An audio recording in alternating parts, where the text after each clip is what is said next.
Welcome back, listeners. So, Josh, on segment one, we caught up on the corn side of things. But before we move into the rest of the show, I think it's important we give soybeans a little attention here. So, staging wise, what I've seen from my observations this past week, easily, in my opinion, a majority of the fields are easily into that R6 window. But as you and I were talking, those early maturity beans, especially, they are very progressed. What are your thoughts on maybe some potential harvest dates on some of those early maturity, early plant?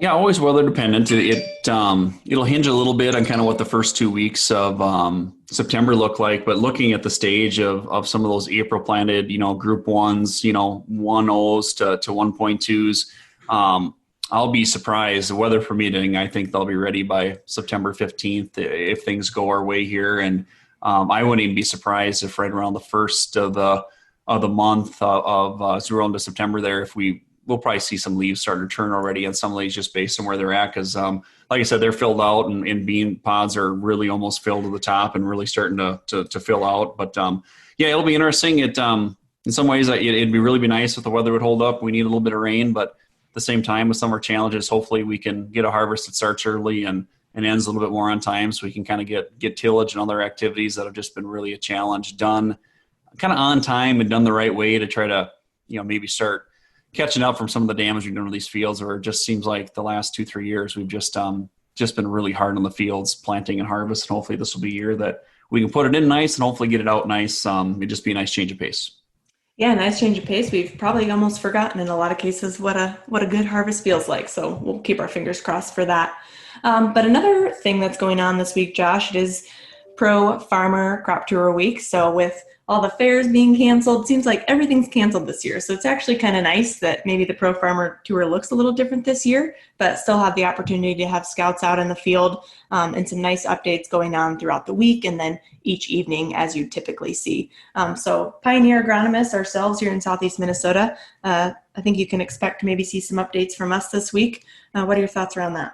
Yeah, always an exciting week. For me, I always kind of call it kind of the last big thing before summer wraps up there and we get to September and school starts and everything else in between. But yeah, a couple things. If you're kind of keeping track, social media is always a great way to keep up, whether it be on Twitter or Facebook. Pioneer is also sends out a lot of great updates on the website and email communication. I was the spokesperson for Southeast Minnesota for Pioneer, so you may see a few extra things, some video content and some written and photo things that I put together for Pro Farmer Tour. And Allie, I think we're kind of organizing some stuff to really take it to the local level. And we'll have some really great reports from kind of the southeast corner of the state, looking at some yield estimates and crop stage and maybe some of the agronomic things we're seeing disease and pest pressure wise. But yeah, it'll be a great thing. And if you can follow along, certainly do on social media, or we'll try to push stuff out there any way we can.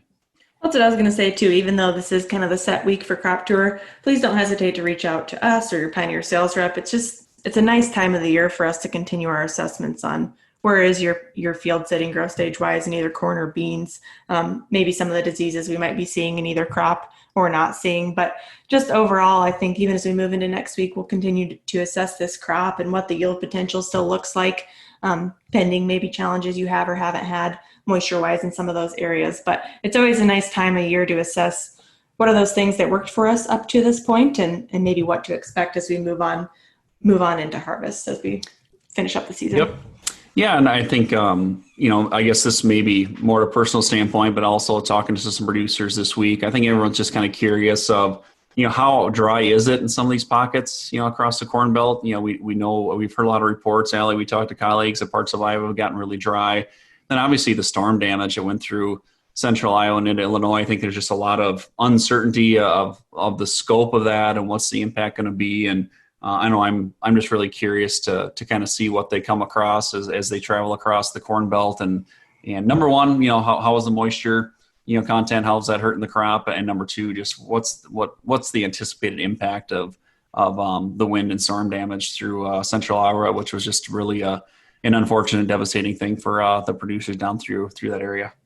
And I see, even like you said, it will be good to have continued assessment, I think, of what that damage looks like. I know that number has continued to increase as folks had the past week to assess what that damage looks like. So we certainly feel for all the folks in Iowa and know they have a tough fall ahead of them, but also a lot of folks, thinking of and a lot of resources to play off of to make sure they can make the right decisions as best they can in some of those situations. Yeah, and if you are kind of curious or if you've never been involved with some of the Midwest Pro Farmer Tour, don't be shy to reach out to your local sales rep.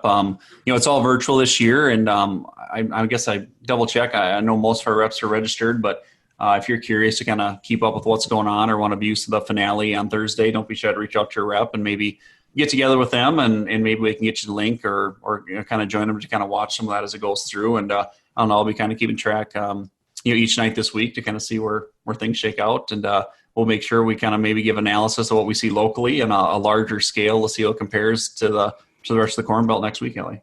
Yep, please reach out. Like you mentioned, there will be a broadcast every night through Thursday. It'll be at 7 p.m. Central Standard Time. So just a nice way to catch up on not only our area, but the other areas leading up to the finale in Minnesota. That's it for today's show. Thanks for listening.